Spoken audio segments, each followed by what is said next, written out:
Don't kid yourself. We don't tackle these problems, we are all poorer for it. Right? We're poorer in economic terms, but we're also poorer in a moral term, right? In an ethical space. Right? So it's time that we tackle these things. What is the way forward? Well, to me, that's a pretty remarkable example. Somebody who has every right to be angry, instead rising above the anger, rising above the negativity, and instead telling that person, I love you. You are my brother.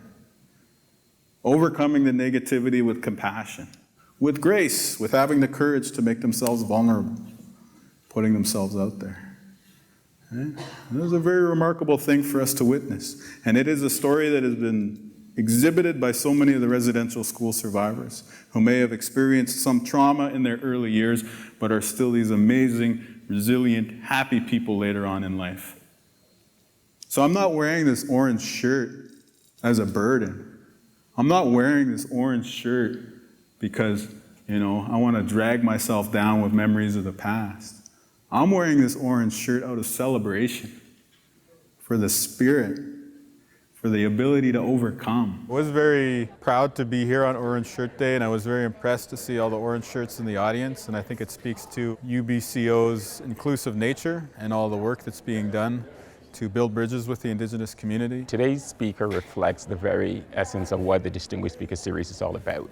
It's an opportunity for us to come together as a community and to engage with some of the significant issues of the day that impacts our community, impacts our world. It's just apt that Wab was able to come here and talk about one of the burning issues of our time, issues that have defined us as a society, and we thought it important to bring someone like that into our community to galvanize conversation around this very important issue. I wanted to reflect on what I consider to be some of the universal values of being a good person, extending love to your fellow human being.